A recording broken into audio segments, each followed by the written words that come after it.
OCAD shows works are mostly rooted in nature but often blossom into political critiques.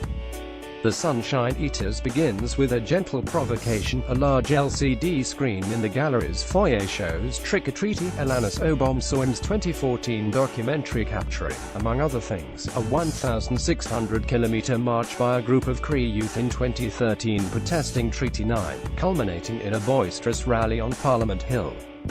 Nearby and behind glass, delicate watercolors of native plants, painted around the turn of the last century by longtime OCAD University faculty member Robert Holmes, sit quietly arrayed on easels, suggesting, maybe, something not quite finished. The inference is spot on. The Sunshine Eaters, taken literally as a nod to the plant nourishment, sustained as they are by those nurturing rays. But there are heavy politics to be found in the ground from which they grow, and you don't have to dig deep to uncover them. Land, simply put, is power, and he, because it's always been he who has it, holds it. Between Obomsawim and Holmes lies a chasm of difference, from the blithe privilege of a delicate visual taxonomy to an urgent plea to return what was taken. The Sunshine Eaters sets up as a have and have not polemic that defies its poetic title. If you worried what would happen to the fiery tenor of the art world's Canada 150 rebuke once the calendar turned, then this will come as welcome assurance. The show is materially sumptuous and tactile, awash in color and craft. It deftly crosses social and ethnic divisions with a graceful inclusiveness that never feels forced, and while it strains its conceit now and again, the points it makes validate its transgressions.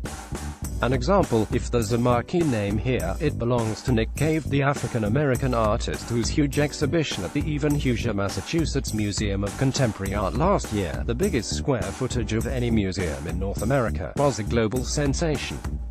Article continued below. Cave made his mark with his sandsuits, an ongoing series agglomerating cast-off bits and pieces into elaborate head-to-toe costumes that completely conceal the wearer. He made his first after the Rodney King debacle of 1992, when several police officers caught on video viciously beating King after a high-speed chase in Los Angeles were acquitted of assault. Feeling at once intensely conspicuous and completely invisible, Cave disappeared into his suit, where only once inside, he believed, would he cease being judged by the color of his skin. Nearly 3 decades and dozens of suits later, the Sunshine Eaters puts on view a pair of them, one sequins sparkled skin-tight number fitted with an armature holding aloft a junkyard's worth of old toys, and another that, from the front, looks not unlike a sparkly pink oven mitt stood upright on 2 feet. Both perform the purpose. The wearer is all but invisible, with only his or her hands touching the air. Here, the show stretches its motif of a strained relationship with the land. Just elaborate floral beadwork seems to tether it to the notion, but Cave's broader concerns snap into place, of the marginal, the disenfranchised, the dispossessed finding voice, loudly, as an anonymous chorus, their actions, not words, making enough noise to be heard.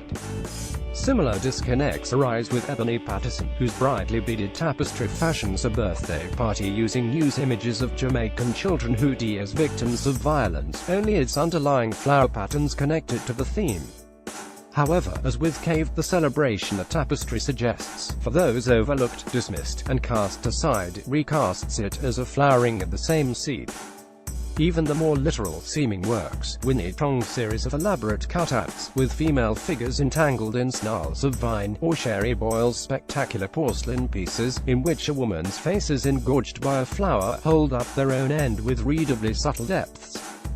Tong's pieces read as a trap, less communion with nature than being consumed by it, while Boyle's posit an awkward forced engagement between opposing boss, an apt metaphor for the fits and starts of our country's reconciliation process if there ever was one.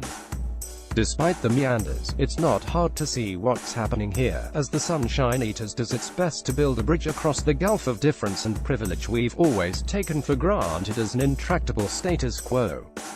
Still, things change, and there's more hope here than despair. It lives nowhere as much as in Jessica Karuhanga's hypnotically beautiful Being Who You Are. There is no other.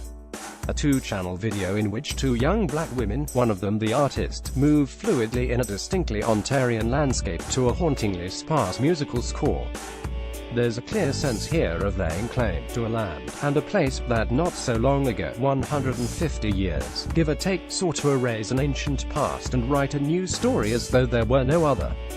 It's far past time to annotate that narrow tale, both with deep histories and a truer sense of the here and now, and Karu Hunger, with a gentle, insistent grace, sketches the contours of her own narrative taking root in the earth. The Sunshine Eaters continues at the on-site gallery, OCAD University, 199 Richmond Street, W, until April 15, 2018. For more information, please see www.ocadu.ca/gallery/onsite.